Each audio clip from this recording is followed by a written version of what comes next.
It is an extraordinary time, and I really want to be talking with you today just to really amplify where the world is going, not through our eyes, not through the eyes of a mature adult, but through the eyes of the generation that we're teaching, Generation Z, those who are under the age of 19. And it's really interesting. For my world, I spend a vast majority of my time working with organisations who are navigating this space. It doesn't matter whether they're banking industry, looking at fintech and saying, how do we work with young people when they've never walked into a branch? Or if we're working alongside people in the health system, understanding what the future health needs will be. Right across sector by sector, everybody's trying to understand this new generation. In the same week when I'm working with these organisations who are navigating change, I had the reality check. One of my sons, who's 17 and studying right now, I walked into my kitchen. He was sandpapering with sandpaper on his calculator, his name off his calculator. And I said, what in the earth are you doing? He'd engraved his name on his calculator, and he was told he could not bring it into his exam because it contravened the actual note-taking issues around exams. This is his first name.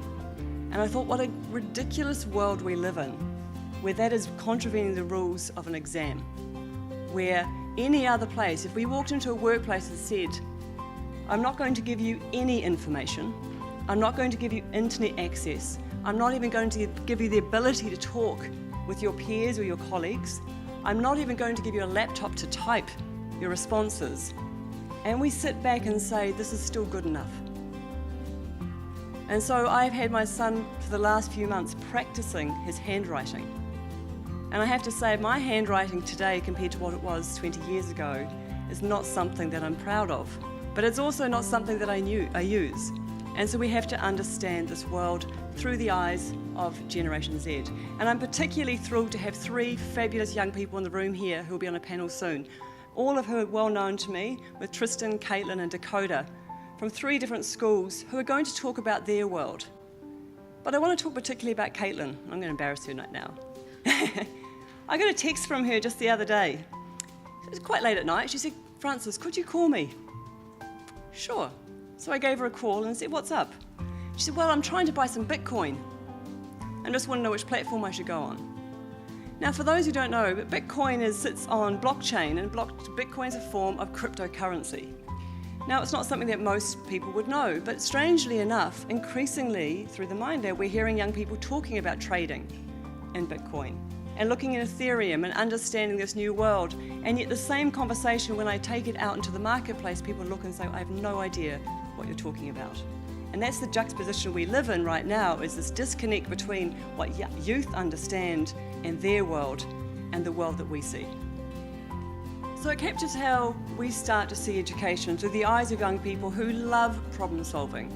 We have no instructional learning. We give them challenges, they work it out, they form their own groups, they understand the way that they can resolve issues and explore and research and validate. And actually the actual way they're looking at the evidence of their learning could be in many different forms. And actually the wonderful thing about New Zealand with NCEA is we could all do that. It has the flexibility. We have the ability to have the most flexible assessment system in the world if we take it to its full extent of what it allows. But we need to put context. So how do we know where we're going? Because most of us are so busy in what we do that it's very hard to lift up above the horizon and say, where is this new world going? So I just want to talk about my friend Alexa. So Alexa is an Amazon Echo. She sits in my office. This is the new world of knowledge. If you want fixed knowledge, you want to know what's happening today and you want to know the answer, voice recognition is the big growth area. And so sitting there, just to give you an example of what can Alexa do in the education space. Alexa, what is artificial intelligence? Artificial intelligence means the branch of computer science that deal with writing computer programs that can solve problems creatively. Alexa, what is machine learning? Machine learning is a field of computer science that gives computers the ability to learn without being explicitly programmed. Alexa, who is Kate Shepherd? Catherine Wilson Kate Shepherd was the most prominent member of the New Zealand's women's suffrage movement and was the country's most famous suffragette.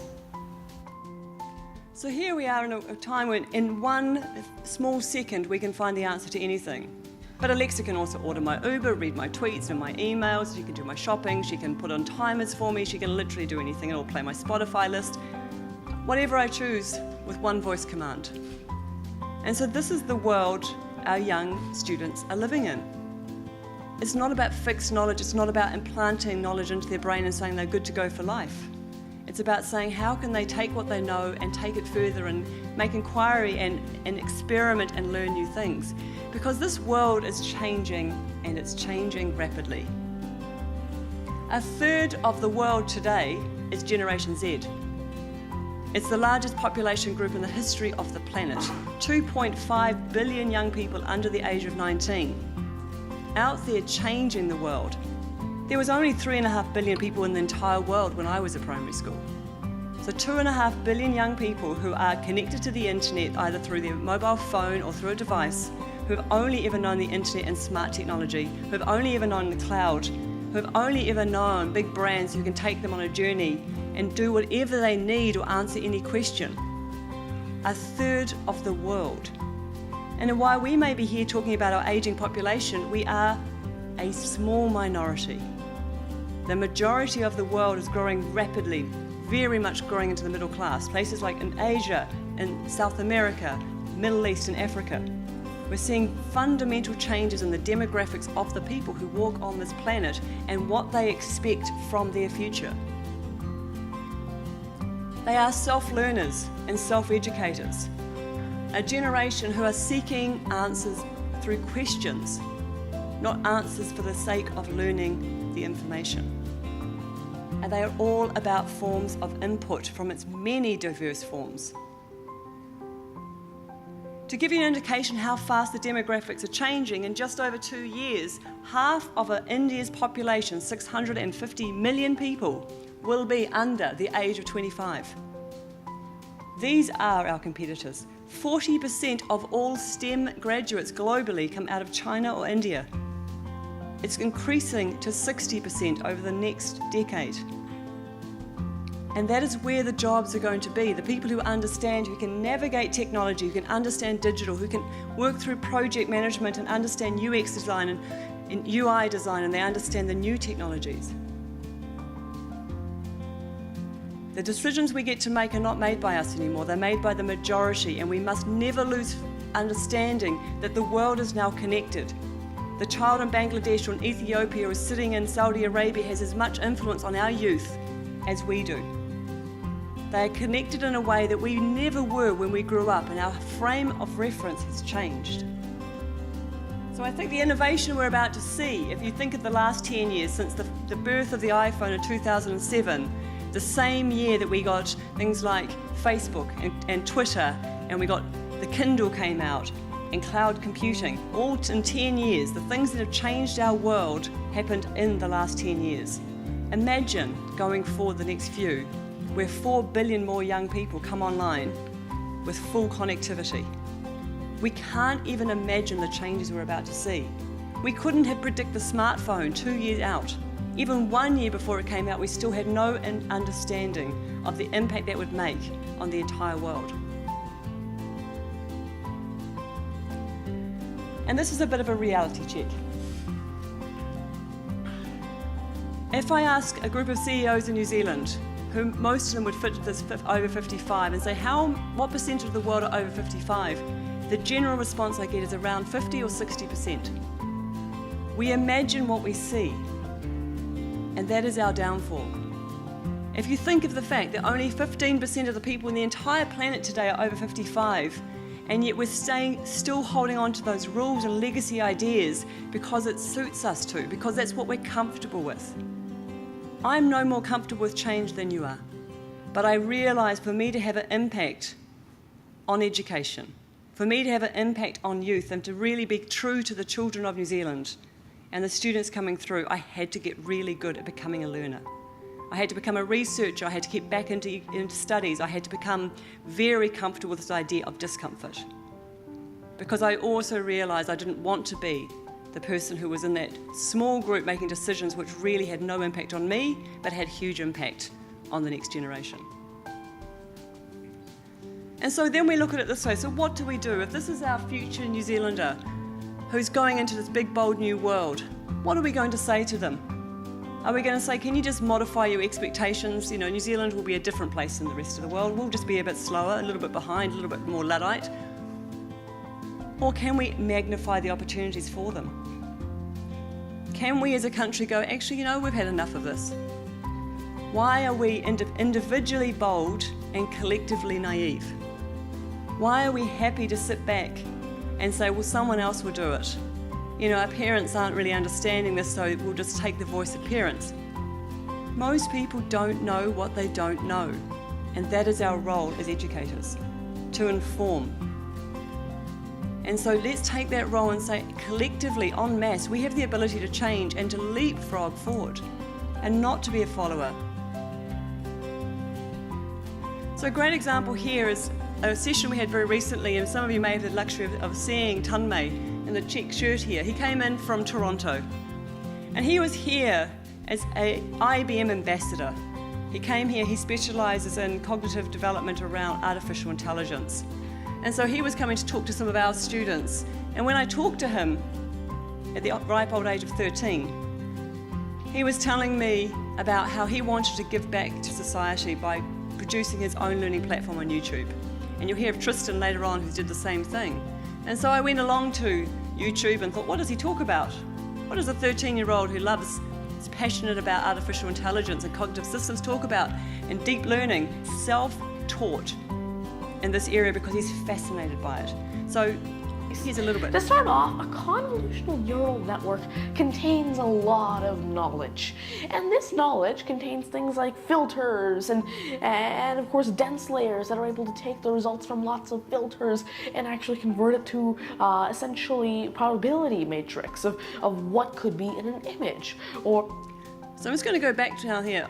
While he was talking to the students, I was sitting there thinking, I guarantee no one here is really understanding what he's talking about. And then I was completely surprised. At the end, he said, any questions?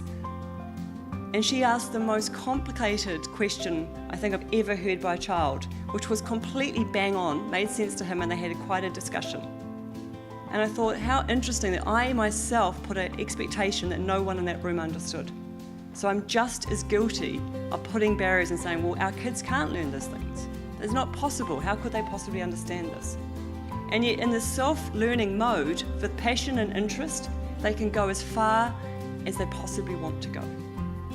But they're very active, they're volunteering, they're about sustainability and fairness and equity and equality. They want to help others, they want to share knowledge, and we see it constantly, and Andrew will talk about it too, just the interest in the dialogue of these students who are going to be talking next, who didn't know each other before, but we watched their conversations unfold online this week with just a great enthusiasm about this willingness to share and collaborate in ways that we never did. But remember, they've never known the world without the internet. They've never even imagined what that would be like. And you would have those conversations with young people and say, what do you think we did before the internet? And they look at you and just dumbfounded, like, what did you do? I have no idea. How did you make music, listen to things? How did you communicate? How did you actually chat? How did you research? How did you watch television? You know, it's really interesting. We sort of forget how fast things change. In just a very short time, we forget. We think that email is still contemporary. We still think that that's the way people choose, and yet almost no young person has an email account, except for in their school environment. They're also highly entrepreneurial, and I'm sure you're seeing this inside you, particularly in your high schools, where they're working together and they've got Facebook and they're trading and dealing, or they're making their own websites and they're importing goods and reselling them, and it's a really different world of entrepreneurism. And they're doing it collectively. They're not doing it alone and like a paper route that we did or working in the local shop. They're forming small tribes of people doing similar things together. So what I want you to think about is, what will it take for you? What will be the burning platform before you fully embrace and become the thought leader of your community and saying, It's about time. What will it take? Will it take when students start going elsewhere? Will it take when students are so disconnected from what they're doing or their achievements are falling? Will it take government intervention? So we keep going on the same trajectory. This is not about bashing you all up. I'm part of the system too. It's about saying we have the ability to make big changes. We're losing great teachers. And I'm seeing across the country as I work with teachers how passionate. We've got great leaders, we've got great teachers, but we all know something's a little bit off. It's about time we made those changes. Imagine their world, get part of it. Take off the myths, take away the idea that you lead from the front and empower the students to learn. Let them be inquisitive, let them fail and fix. Don't give them the answers. Pose questions. Because if you're at a high school, you've no idea what's about to happen. These great primary school teachers have gone through 7 years of inquiry learning, 7 years of digital transformation, 7 years of bring your own devices or devices in the classroom and collaboration and non-siloed learning and innovative learning spaces. But for the majority of high schools, and certainly not all, are still looking at a traditional space. And those students have not arrived on your doorstep yet. But next year they will. The first year of the truly digital kids rock up to high school, and they have never sat in rows of desks. They've never had individual learning. They've never had subject silos. They certainly have full access to the internet and devices at all times, and it's integrated as part of their learning. So next year's going to be the big first test that we have as a country about what we'll do. The universities right now have got 6 years to prepare. You don't get that luxury. Think about imagination, encourage negotiation. Get students to question, to empathise, and to think of others. We need a generation of storytellers. We absolutely need them to be connected with each other and also to information in ways that accessibility is important. We have to focus on creativity, and most important for me is design a system for them. Thank you very much.